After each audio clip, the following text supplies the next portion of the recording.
And number two, actually stepping into that cage before I actually step into the cage through visualization. You know, when I step into the cage, I can close my eyes and I can feel the canvas under my feet. I can smell what the canvas smells like. I can hear the crowd. I can look up with my eyes closed and see the rafters and see the lights, because I've been in there 20 times, but I've been in there a million times in my mind. So when I step in there, I can just give myself a nice smile and say, I'm home. Mm-hmm. And whenever you can truly, I'm getting chills thinking about it, but when you step into that cage, for me, you guys might think, holy cow, that's crazy. And trust me, I've felt that a lot of times, but now when I step into that cage, I got a smile and I say, I'm home. Have you ever heard the phrase, becoming the best version of yourself? Yeah, me too. But what does that even mean, and how do we become that person? I'm here to help you navigate through those questions and come up with actionable steps in order for you to live your best life. We've got to discover what we want. We've got to figure out a plan on how to get there, and then we have to go. We can't just sit and wait any longer. Life won't wait on us. So come join me on this constant journey to become the best version of yourself and to find your best you. I'll see you on the other side. All right, what's up, everybody? Welcome back to Nick Carrier's Best You podcast. I am absolutely fired up today because I have the man with me, Michael Chandler, the legend. Appreciate you joining me today, Mike. Everybody, I appreciate you guys coming here. If you're just listening on audio, this is a live podcast interview, first one I've ever done. Super stoked about it to have everybody here with me today. We just crushed a 45-minute workout, didn't we, everybody? Oh, wow. That was pretty good. I hope the mics catch that. All right, basically, guys, you guys got a little taste right there on the hype video of who Michael Chandler is, but to introduce you a little bit more, he's a 3-time MMA world champion, been fighting back since 2009, and today we're going to get into a lot of the fighting stuff, but as you could see at the end of the video, he's also a family man, a husband, a father now of his son Hap that they adopted not long ago, and we're going to get into that story as well. So really fired up to get into a bunch of that, but basically the way I want to start today, Michael, is I haven't really heard too many stories about your college days. So he's from Missouri, from what, Highland, Missouri? High Ridge, Missouri. High Ridge, Missouri, small town, just over 4,000 people. And then he went to the University of Missouri and walked on as a wrestler. And so basically what I want to start with today is, did you know when you were going to Missouri that you were going to try to walk on, and is that why you went there? Or what was the whole purpose behind going to University of Missouri? Yeah, I think I'm glad we're starting with this, because that decision was the pivotal decision that changed the trajectory of my life forever. I would not be sitting right here had I not just not listened to the people that were around me. You know, I had family members, I had friends, I had teammates, I had coaches, I had everyone in my community saying, hey, you know, you have this Division II, this Division III school, this NAIA school offering you a scholarship. But for some reason, the yearning in my heart, the calling in my heart, something told me that, you know, Michael, if you're going to wrestle at the Division I level, wrestle at a level in which you may fail, you may come back from Christmas break, you may come back for the summer break with your hat in your hand, and all of those people would have been right. They could have been right. And you could have said, hey guys, you're right, I couldn't make it, I couldn't hack it, I quit, or I rode the bench, or whatever, but making that decision to walk on to the University of Missouri, I knew going there I was going to walk onto the team. The coaches knew I was going to walk onto the team, so I was invited to walk on. It's a nice way of saying, hey, of course you can be a part of the team. Yeah, we're not going to give you any money, partner, but don't expect anything in return. And as a matter of fact, Coach Smith, who is one of my favorite men on the entire planet, is still the coach there at University of Missouri, but he didn't make eye contact with me or talk to me for like the first 365 days. No way. You know, so when you talk about jumping into a situation where, you know, there was multiple time state champions from California or Pennsylvania or New Jersey or these really, really big wrestling states, and I was just barely a state finalist at the state of Missouri. I was very much not an outcast because I was likable, but people didn't think I was going to make it, and It was that decision to walk onto that team, and then I ended up becoming an All-American, and then because of that, meeting the right guys, and got me into my mixed martial arts career. Yeah, so solely like your own motivation to go to do Missouri because everybody else in your corner was saying like,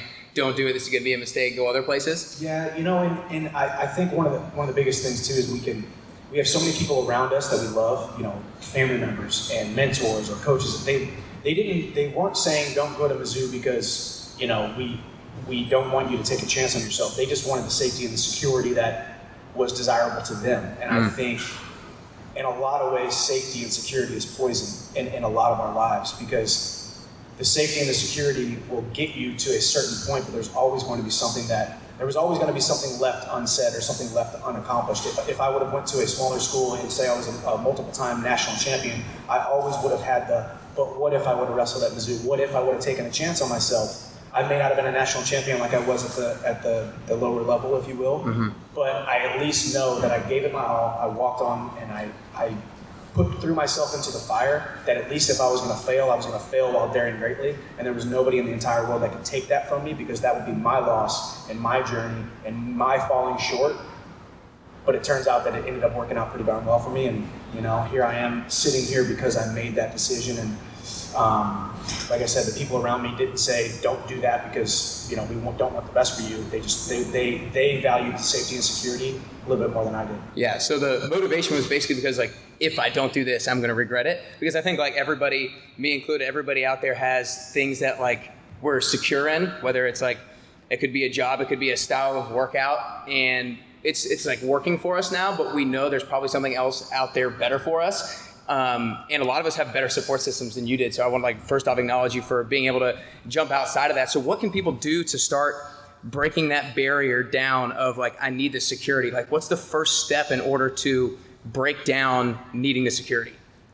I think I would say two things. Number one, you have to be able to trust yourself. And number two, you have to do things daily that scare you. Now, when I talk about trusting yourself, I'm talking about just, you know, making a list of 3 things that you're going to do today and getting them done. It doesn't have to be starting a business or making $1 million. It could be cleaning your room, or it could be doing that load of laundry that's piled up in your corner. It could be throwing away the pizza boxes. It could be whatever it is, 3 small things. So, because when you reinforce those small things, you know, just like the Bible says, if a man can be trusted with the small things, the little things, eventually he can be trusted with the big things, you know. And that's kind of how I live my life, because there's been times, and even I'm in even a season right now, that I have spread myself so very thin. I mean, we're standing in this 10,000 square foot facility that has added stuff to my plate, and I have my fight career, and I have all of my sponsorship obligations, I have my child and my wife, and all of these things that I want to do. So there's so many opportunities for me to be spread thin, and so many opportunities for me to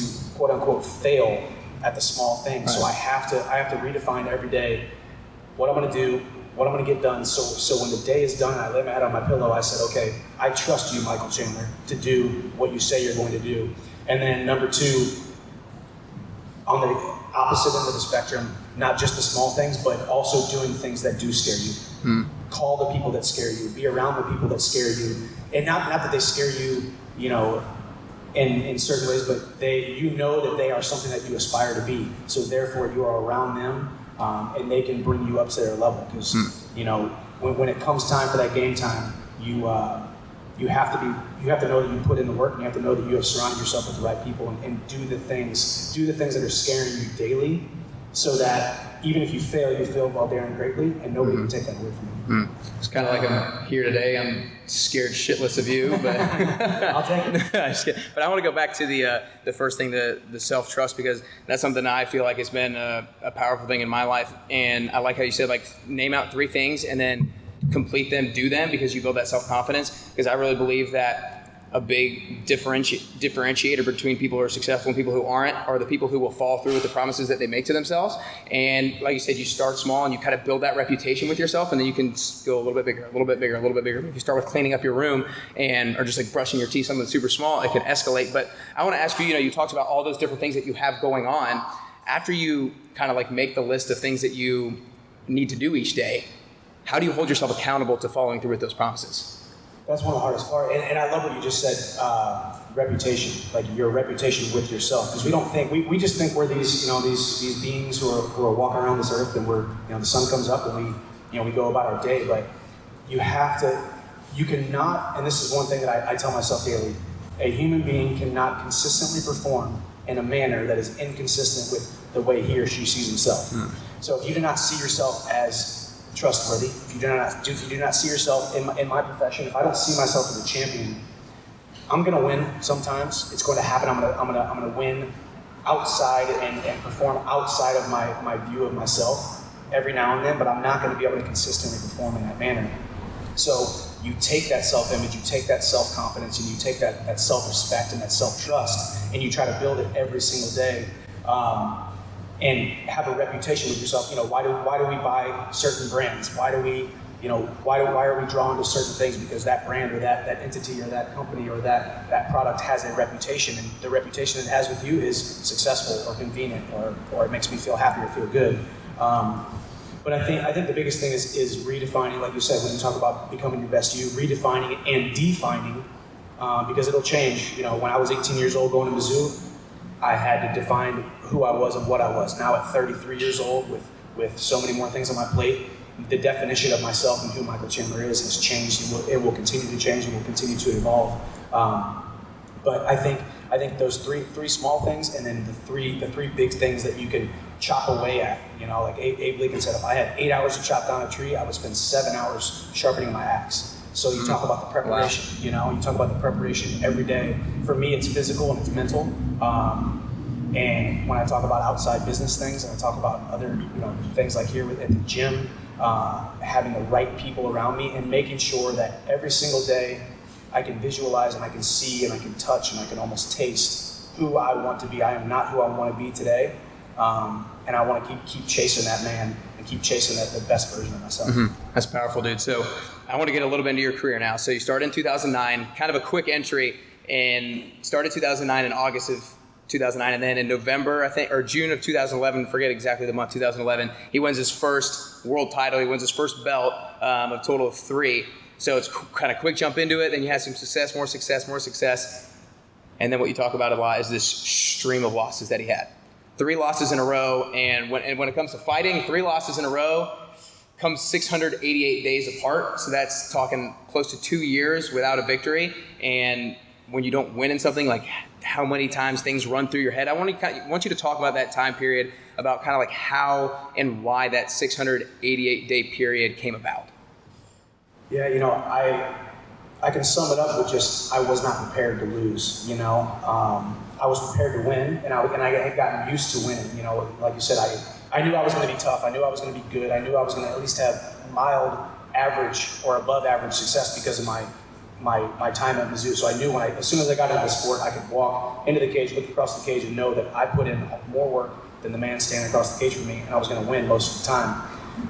But when I had that first loss, immediately I went from thinking I was destined for greatness, that I was destined to be the best, that I was destined to make an impact in the sport, that I had all these abilities, I had all these powers, I had all these attributes that was going to propel me to the top of the world.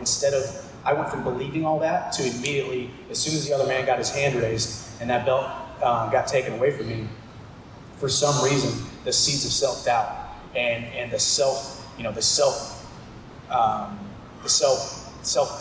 and then self-negativity immediately went inside the head. And instead of saying, hey, you know what, I lost, failure is an event, not a person, I immediately went to Michael Chandler's a failure.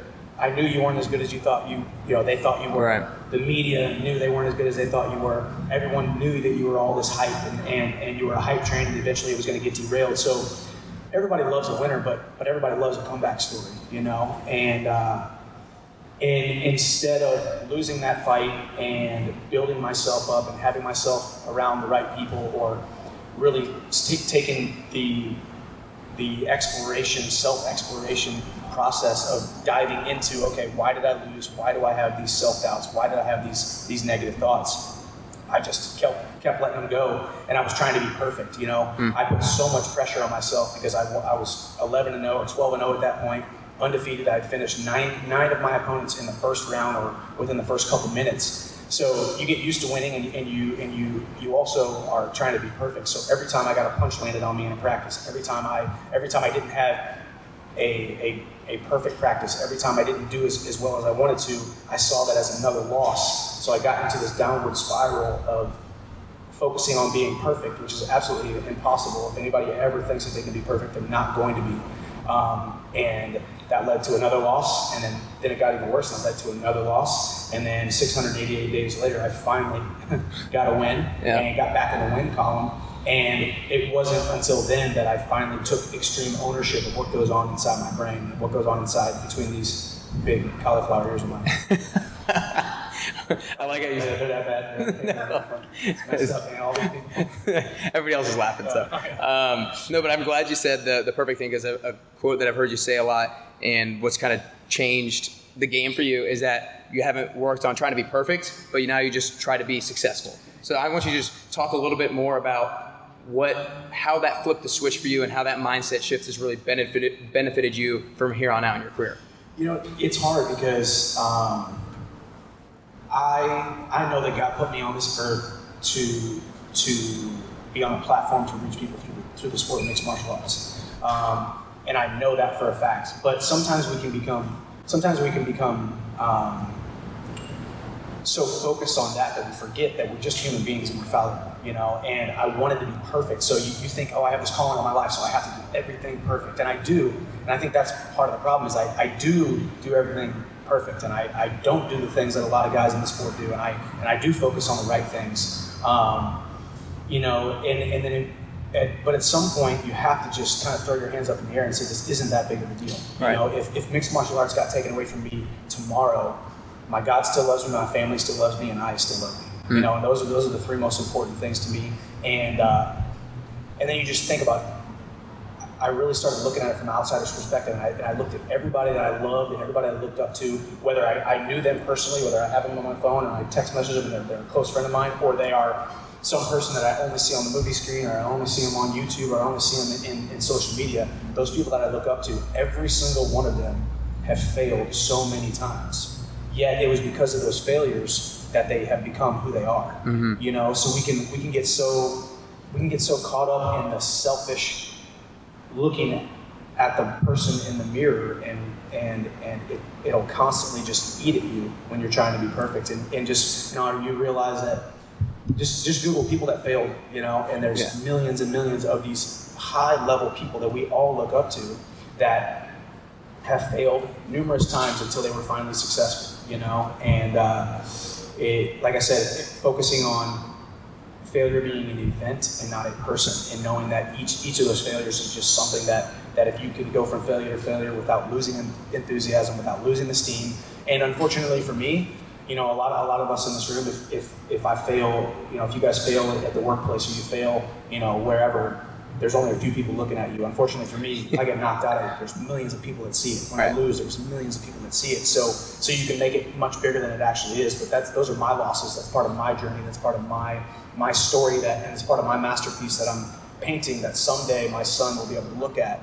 And it's not about the wins, and it's not about the losses. It's how I carried myself through it all. Because I truly think that's what he is going to want to model himself after. Not some great world champion fighter, but a man who stuck to his game, stuck to his beliefs, and pressed forward in the face of adversity. Yeah, no, I think that's awesome. That just bouncing back, and you've done it numerous times. So actually, I didn't even really realize this until not long ago. But to be a 3-time MMA world champion, you have to lose the belt a couple times. I didn't realize that. Yeah. So if you just keep it, you're just still the 1-time or 2-time or whatever it is. So you lost it a couple times. And, you know, that 688-day period was tough, and you've bounced back a number of times after that. What are the keys to bouncing back? Let's draw out this person right here. The person who loses, the person who's failing 688 days in a row, and then who you are now, who you could have been, like, only that didn't have much longer of a career. What was the separator between those two people? Like, why are you where you are now and not where you could have been? I think I became comfortable, and I became comfortable with okay, I worked hard, so if I work hard, good things will happen. But we do forget, and we underestimate what's going on inside of our minds, and all of a sudden it can go months and months and months, and it's building up. The pressure is building up. The self negativity is building up, and you don't really quite realize it until all of a sudden you have a bad performance, or a bad breakup, or a bad, something bad happens at work, or something bad happens in a relationship, or something bad happens on the news, and all of a sudden, something just kind of snaps, and you go from winner to loser really quickly, Yeah. And I think I started realizing that every single day something needed to be done to build myself up spiritually, mentally, and physically. I got the physical all day long. I'm in here working out twice a day, 6 days a week when I'm on, but it was the mental side of things. It was who is Michael Chandler? What can he do every day to be built up, not just muscle-wise, not just athleticism, but mentally? How do I become the most mentally strong? And not just mentally strong like I can sit in an ice bath for 7 hours, but mentally strong when something goes the wrong way, or I get embarrassed, or someone does me wrong, or I don't like a certain thing about myself. How can I make sure that I don't fall back into that pit again? And it has a lot to do with these kinds of things right here. Hopefully, podcasts like this will inspire people. Or if I get on YouTube and I listen to my favorite motivational speaker, or my favorite pastor, or my favorite motivational video, even just those kinds of things, the things that you dwell on is the things that you're going to attract and things that are going to come out.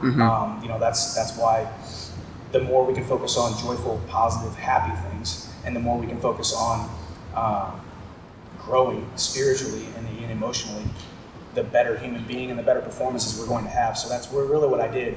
I went from just a physical guy with, I said, okay, if I go out there and go hard, I'm going to win most of the time, to, okay, if I work on my physical game even more than I do my physical game, I will be more successful in my physical activity, in my physical sport. Yeah, no, I think big lesson there is that you kind of like practiced being motivated, being inspired, and practice being mentally tough over and over and over again. And I think like that's what a lot of us don't really think about it. Like I've recently thought about it as something like it is a practice. Like you're not just always going to be motivated or inspired just out of thin air. Like I might seem like this high energy type guy all the time, but like I'm down on dumps all the time, like not motivated, not inspired. But you got to figure out those things that can pick you up so that the negative times aren't that quickly. You can rebound as quickly as you can, because everybody's going to be not motivated. Everybody's going to be not energetic. Everybody's going to lose, but it's about the rebound time and the gap time between the failure and the success or in the rebound that's going to make the difference. Absolutely. Yeah, that's why the great Zig Ziglar said motivation is recommended daily, just like showering. They recommend showering daily because the shower wears off and all of a sudden your armpits get stinky and all that kind of stuff. Same thing with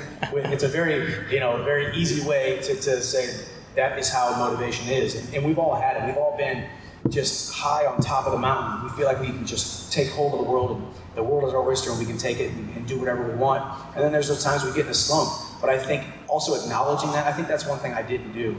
I was supposed to be Michael Chandler, the tough guy. My dad was a carpenter, and he woke up at 5 a.m. and pulled himself up by his bootstraps. And my mom was this businesswoman, and she was tough. And we couldn't really show emotion much in our life.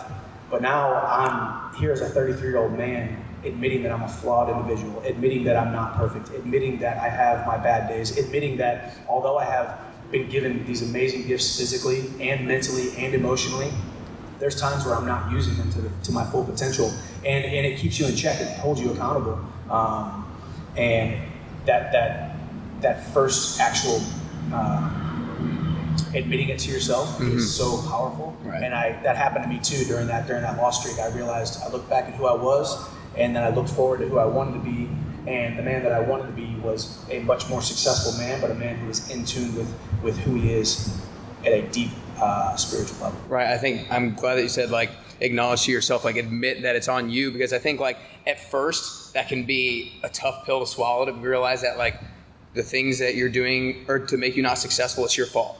But if you take ownership and responsibility for that and can swallow it and realize that like now I can, if you take ownership and responsibility, you realize I have some control over this. I can do something to start improving and everything like that. But where I want to go now is you mentioned earlier how you perform in front of thousands and thousands of people in the stands and on TV and all that stuff. So you perform under pressure all the time, and we all have to perform under pressure in at a smaller scale, whether it's work, whether it's in a relationship, whatever it is, we have to perform under pressure. So what are a couple keys for you that allows you to perform under pressure in the best way possible? I would say number one, for me, I'm sure I performed inside of a wrestling mat like this in front of thousands of people since I was 14 years old. It was me versus another guy my weight, around my age, and I had to say, okay, it's either me or you, and I got to win or lose. Then you exemplify or magnify that 10,000 times, and then you're in a cage with a guy who wants to do even worse bodily harm to you in front of millions of people. So it's gotten bigger and bigger and bigger. So number one is just realizing that that's not the end all be all. And it does sound crazy, but really, if the sport of mixed martial arts got taken away from me tomorrow, like I said, my God still loves me, my family still loves me, and I still love me, and I know that I'm going to have something great moving forward in my future. So I think almost letting it go and keeping it at arm's reach and realizing that the sport of mixed martial arts, or my job, or my title, or the numbers in my bank account, or the numbers on my Twitter or Instagram following, that stuff does not define me. What defines me is, the joy that you saw me picking up my son, and the joy that I get by serving and loving my wife, and serving and loving this community here at this gym, and those kinds of things. And those things and those relationships are the things that are actually going to last, because I've already said this, the day that I retire, immediately they're going to move on to the next thing, and I'm not this Michael Chandler world champion anymore. I'm just old news. I'm the old retired guy, and that's really how it is, and it sounds harsh, but it really is true. So realizing that it's not as big of a deal as I've made it out to be. Mm-hmm. And number two, actually stepping into that cage before I actually step into the cage through visualization. Visualization is so underutilized, and people think it's so tied to sports, and it makes sense for me to talk about it because it is a sport. But it doesn't matter if it's a business meeting, a relationship, things like today. To use an example, I know that, and I believe that you are called to do what you did today in front of thousands of people.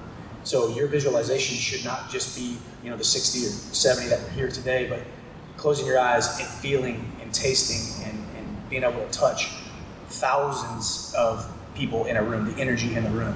When I step into the cage, I can close my eyes and I can feel the canvas under my feet. I can smell what the canvas smells like. I can hear the crowd. I can look up with my eyes closed and see the rafters and see the lights, because I've been in there 20 times, but I've been in there a million times in my mind. So when I step in there, I can just give myself a nice smile and say, I'm home. Mm-hmm. And whenever you can truly, I'm getting chills thinking about it, but when you step into that cage, for me, you guys might think, holy cow, that's crazy. And trust me, I've felt that a lot of times, but now when I step into that cage, I got a smile and I say, I'm home. And I'm exactly where God called me to be, and I lost my last fight. Got knocked out in front of, 22,000 people in an arena and millions of people on DAZN and Paramount.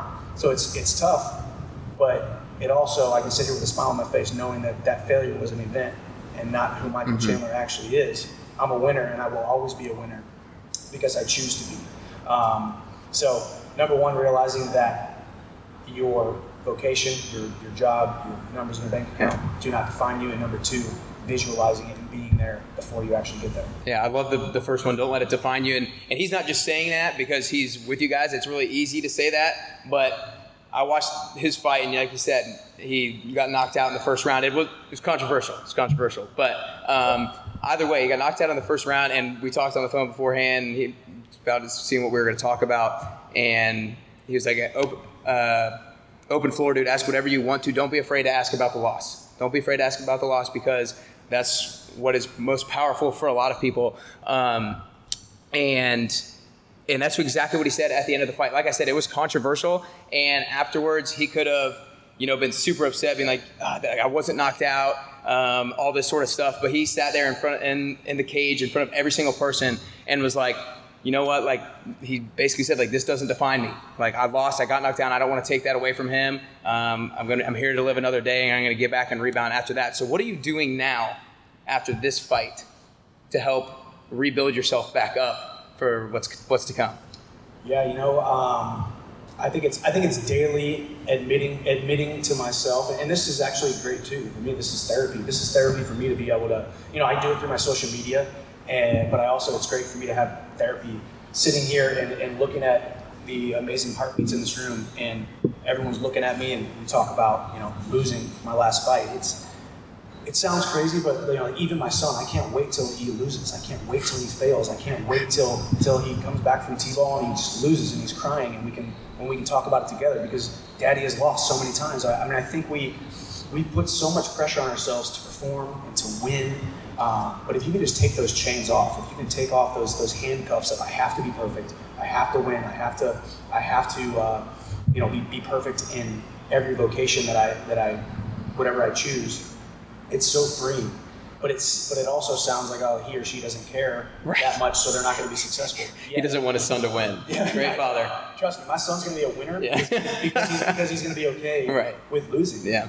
You know, not okay where he's going to, you know, it's the ninth thing and he's like, forget it, you know, but he's going to realize that, man, I could hop on YouTube right now and watch Daddy lose a couple times, and dang, look how he dusted himself off. But I think right now it's talking to the right people. I actually had a conversation this morning with a mindset coach this morning on the way here, really taking ownership of defining myself, defining who I am, defining what my, you know, I know what my why is in a broad sense, but what it is on a daily basis, on a weekly basis, who it is that I want to reach, what it is I want to continue to do with my life. And you know, those are the kind of things, just like I'm in here flexing my muscles, lifting weights, I have to flex my brain every single day. And, you know, revisit I've seen it a couple times, and, you know, more than a couple, of me getting knocked down and the finish of that fight and that kind of stuff. Don't be afraid to look at it, acknowledge it, and then move on to the next thing. You know, and now I'm moving forward.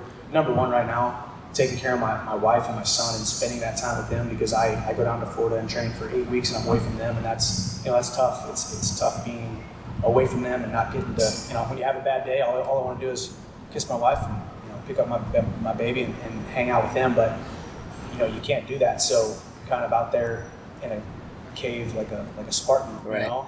But so now I'm daddy, and now I'm husband, and now I'm, you know, gym owner, and now I'm a guy who is, you know, a guy who had a failure in his last out, but I know I'm going to have a win in my next out because of the mental preparation that I'm having right now, and building myself up every single day and taking ownership of it. 2019, we have no excuse. You know, your grandpas, your grandmas, they had to read, like, you know, remember they had like phone books and they had to read encyclopedias and stuff. Man, I could get on my phone, my YouTube, my Stitcher, my iTunes, and get motivation at the drop of a hat. Yeah. So there's really no excuse to not get motivated every single day, and there's so many motivational people out there. Yeah, I want to say something on that, because I remember it really pointed out to me when I think it was like episode number 12, I had a guy on who talked about this, because that's one of the things I'm so befuddled by, is there's so much motivation out there. But what he made me realize was that while there's so much good content and motivation, there's even more things that distract you.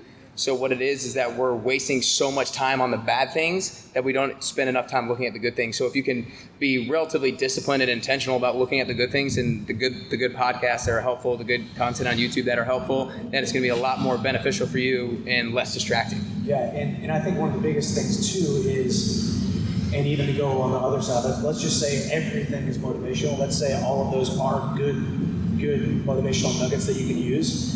We spend so much time trying to get motivated that we get motivated, yet we don't actually do anything with the motivation that we have. So that's one of the hard things too, is carving out maybe 30 minutes or 1 hour of getting pumped up, getting motivated, but then spending just as much time defining what it is. Mm-hmm. What can I do today to become the best version of myself? What can I do today to serve other people? You know, you can get everything you want in life if you will help other people get what they want in life. And that's what I've tried to live by. And so spending just as much time actually taking action steps and writing things down so you can visually see them and hold yourself accountable. And then when you accomplish those things, you can trust yourself. And then when you trust yourself, now you can get up, get motivated again, find that motivation and find that excitement, and then continue to check things off the list. Yeah, no, I love that you said that, because that was like my whole thing with Best You, and kind of how I said to you guys beforehand is, people say best version of yourself, so much motivation out there and all that kind of stuff, but it's like, test it. There we go. Awesome. Everybody gives you so much motivation, but it's like, give me something I can actually go do to get a little bit closer to the best version of myself. And that's what a lot of people don't do. And that's kind of the reason why I want to have this podcast, is to be able to like get super practical and tactical action steps out of the best people in the world at what they do, so that I can be like, okay, now that's something I can go do and then take action on it. So I think I'm glad that you brought there, but I want to take it to Hap a little bit. I want to take it to your son.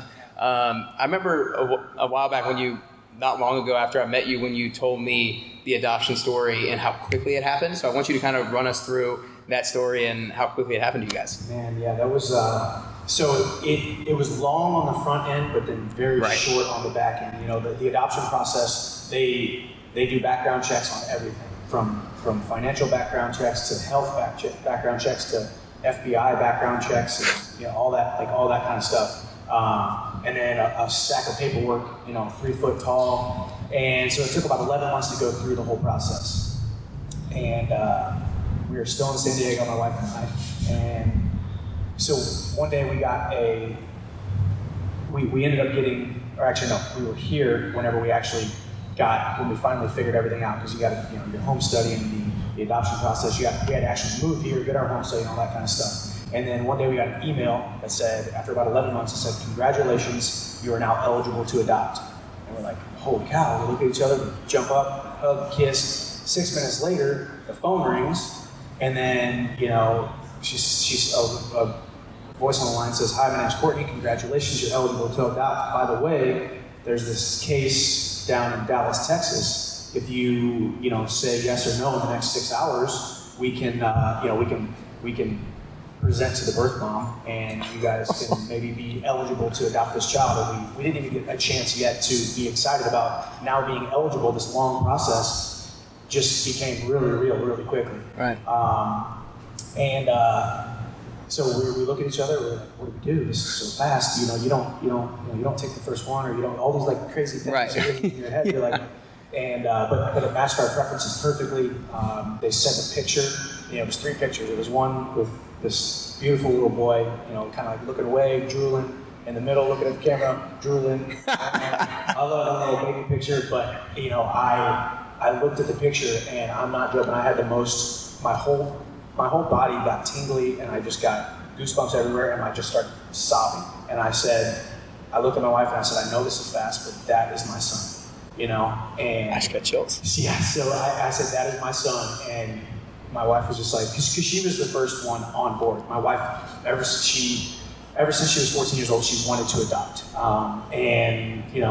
When we got together, I was like, yeah, absolutely, that's something I'm definitely interested in, not knowing that if it would ever happen. Yeah. And then it became really real, really quick. So long story short, it took me a little while to actually come around, and it came around right at the perfect time, absolute perfect time. And here I was sitting on my table, looking at this picture, crying, saying, that's my son. So we said yes, and then the next morning we were on a phone conversation. 2 days later, we were in Dallas, Texas.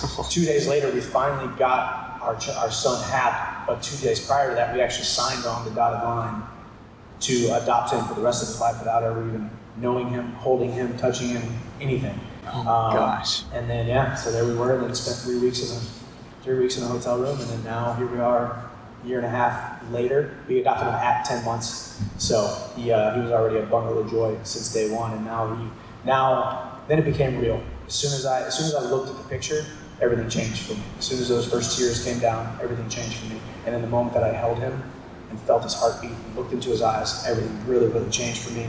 And now I know, like I said, that masterpiece, I'm trying to paint a picture that someday he will look at and say, my daddy is this or my dad is that.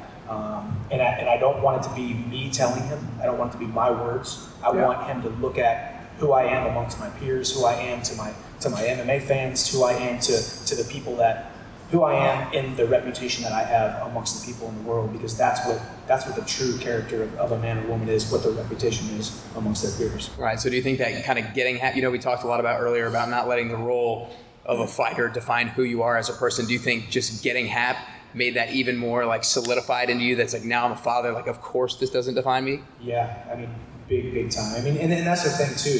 You guys saw the video. That was the moment. I hadn't seen him in 2.5 weeks, and that was the moment that he came into the hotel room or the hotel lobby there, and that like shaking his hands and like all of that. That's what I get every single day, and I got that. The funny thing, I got that the next day after getting embarrassed in front of millions of people. Woke up the next morning and I got that. He didn't care. Well, he didn't know. Yeah. He wouldn't have cared if I lost or if I won. You know, and that's those intangible moments, those intangible moments. Those. I think that was the first time, because that was my first loss since I had it. And it's one thing to win a fight, wake up the next morning, and it's good to see your son. This is awesome, but this one was different because this was a loss. Right. Daddy failed. Daddy, fell short, and Daddy got embarrassed, and Daddy had a tough go last night. Daddy cried last night. Daddy sat there with your mom, and we talked about what's next. But the next morning, he looked at me with those big brown eyes and that joyful smile, and shook his hand like he always does in excitement, and I was just, dang, and that's all I want to be. That's what I'm going to be moving forward. Yeah, that's so cool, dude. So we talked a little bit about Hap. I want to talk a little bit about Bree now, his wife.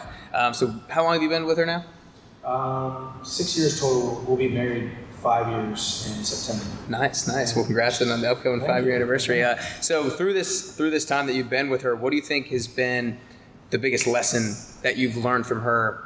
Whether it's like a life lesson, whether it's through fighting, what do you think is the biggest thing that you've learned from her throughout your time with her? Being a parent is one thing, but with her, the absolute selflessness and service that we have for one another is just, it's mind blowing. It really is. And we've had a really tough, last year and a half, 2 years. I mean, we got together, we got married, we moved to San Diego. We bought a house there, and then we moved in a matter of 1 year. We built a house here in Nashville. We adopted a child. We opened this gym. I fought 3 different times. She switched jobs a couple different times. And throughout it all, everybody kept saying, "Holy cow, that's a lot of changes. How are you guys doing?" And for us, we're just like, "Oh, we're good." Just brush it off, and we're good. But it was a lot. It was much more than we thought it was going to be. It's much more. So many different. We talk about defining yourself. I defined myself as a fighter. She defined herself as an ER physician assistant. We defined ourselves as a young, happy couple with no kids. Right. And then all of a sudden we went to the complete opposite end of the spectrum. Now we're parents. Now we're business owners. Now we moved across the country. Now I'm still fighting, and I'm still traveling, and all of these different things. And through it all, her selflessness and she's so steadfast and immovable. Through it all, when I get emotionally high or emotionally low, she's always right there in the middle, and we do a really good job somehow inside of us. Whenever she gets high, I'm able to keep it even keel. When she gets low, I'm able to keep it even keel, and vice versa. Okay, yeah. We're always dumbfounded as to how we're able to do that. And I think that's something that's so important in a relationship. And I don't say that to impress anybody. I just say that to impress upon you that don't settle. Make sure you find that person that is there to pull you up when you're low, bring you down when you get a little crazy, because we're all crazy. I'm definitely crazy, You're freaking nuts. But I think that's just what it is, and through all of this, the craziest times in our life, and it's all huge blessings. I never ask for a lighter load. I just ask for wider and stronger shoulders to be able to carry, this conviction that I have to inspire people. And we've done a lot of great things, but I think, like I said, just service to one another, and the selflessness of I'm not first, has been the most amazing thing about her. And neither of us are perfect, but we're working on it. Yeah. All right, so we got a few more questions. I want to go back to 23-year-old Michael Chandler real quick, and I want you to, knowing what you know now, what do you wish you knew at 23 years old? When you first, and it's actually perfect time because you just started your career. Yeah, so now I'm 33. Yeah. So it's been 10 years and a lot of life changes and a lot of stuff. But I think back then, I think the biggest thing would be prepared for a fallout. I always have confident expectancy that good things are going to happen, but you always have to be, like I said, built up and prepared for bad things to happen. I was winning back then. I was brand new to the sport. I had just All-American in wrestling. Eventually, I was going to have a loss. When I look at it from the sport, eventually I was going to have a loss in the sport, and I needed to be prepared. Like you said, I needed to be built up so much. I needed to have so much self-worth and so much self-love and so much self-esteem in that bank that when it was time to make a withdrawal from it, that bank was going to be so full and it could never run out. Yeah. So constantly, every single day, depositing something in that self-worth bank, in that self-esteem bank, because I always did the right things. I always defined myself as a guy who, I was driven by fear of getting in trouble, so I never did bad things really. And I always surrounded myself with the good kids, if you will. So I always kind of did everything right, especially in the wrestling room. I was the guy who I wasn't partying and I wasn't doing all that kind of stuff. So I always did things right, but I needed to be built up. I was somewhat taught to play it safe, and I was a small guy from a small town who was taught to do small things because the big things meant that you could fail. And the big things maybe meant that you were going to rub people the wrong way because they would feel insecure around you, or they wouldn't feel confident around you. And if I could go back to that 23-year-old Michael, I would say it's absolutely okay with being wildly successful, as long as you love people along the way, and as long as you serve people along the way, and as long as you stay true to exactly who you are and know exactly who you are, why you fight, and what you fight for. And just be so built up that when the failures come and the bad times come, because they will come, that you have enough in that self-esteem bank to carry you through, because you can't consistently perform in a manner that's not consistent with the way you see yourself. Boom. I love that. Well, last couple questions. So just went 10 years back. Now, so you're 33. In 10 years, you're going to be 43. What does, I know, right? What does 43-year-old Michael Chandler look like? What has he achieved? What has he accomplished? And what are you currently doing? This kind of reminds me of that Matthew McConaughey acceptance speech. Remember him? Yeah. That's awesome. So maybe hopefully I look a little bit like Matthew McConaughey when I'm 43. All right, me too. All right, I think 10 years from now, I'll be done fighting. I'll still have Hap, still have Bree. Maybe we'll have some more kids. We don't know. I think at that point, I'm excited about that. The older I've gotten, the more I've gotten excited about being older and wiser and just more mature. I mean, I think that's something that we forget too. 23-year-old Michael didn't have the confidence because he just didn't have the miles. He didn't have the reps. He didn't have the sets. He just wasn't what 33-year-old Michael is now. And 43-year-old Michael will be even more confident than I am today. And as long as you work hard, be a good person, and keep surrounding yourself with the right people, you're gonna do nothing but grow and grow and grow. And I think always looking forward to that 43-year-old Michael, knowing that he's going to be wildly successful. He's going to reach millions of people with his voice and the platform that he's been able to build. And I don't know exactly what I will be doing. I know I'll be using a microphone. I know I will be using my past and the videos like you all just saw as a segue to the fight of life and the fight of getting in the trenches and really diving into what's between your ears and really, like you said, this is exactly what I want to do too. Yeah. Building the best you possible, because I think I heard Jim Rohn. Well, I didn't hear him talking live the other day. He's old now. Right. An old video, and he talked about that essentially human beings are the only living organism on the planet that don't reach their full potential.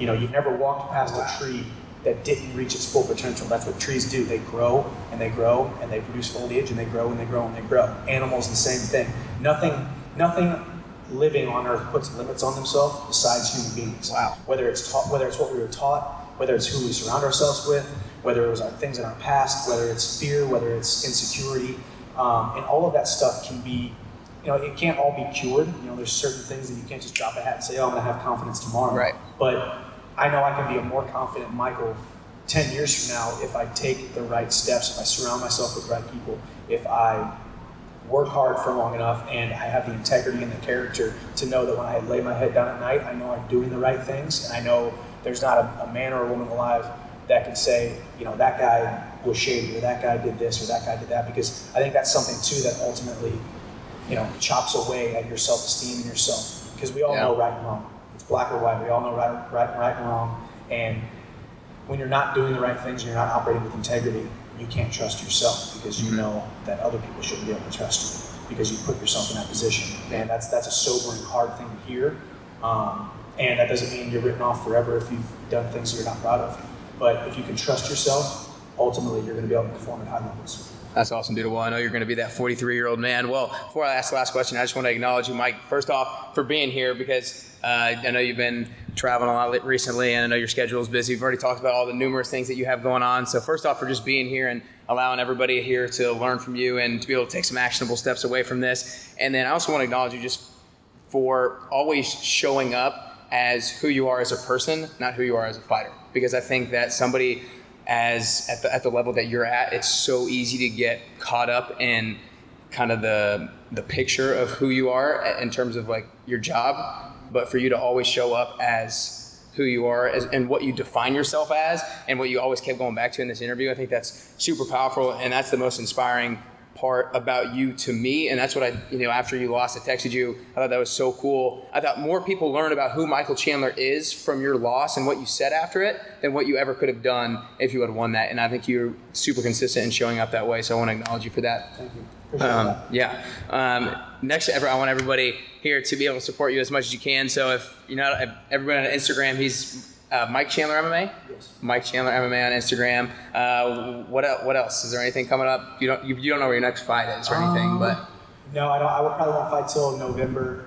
Come to training camp. People can support you that way. No, we have an event next weekend. Yes. Kettlebells and cookies.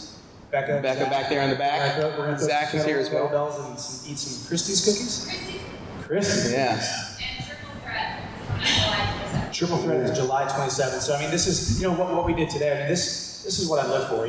This place. So you guys all know, and I'm sure you've heard the story. But when I was 14 years old, there was like a job fair or a bring someone to work day, bring someone to school day type of thing, and there was a personal trainer, gym owner, and it really got me inspired because this guy was talking about changing people's lives through fitness and gaining confidence and all that kind of stuff. And I came home. And I set my wrestling bag down, and I said, "Dad, I think someday I want to own a gym and run a gym." My dad's a carpenter, okay? So he had his white pants on with dirt and paint on him, and his big work boots, bow-legged, and like me. And he said, "Well, son, if you want to open a gym, I want to build it with my bare hands."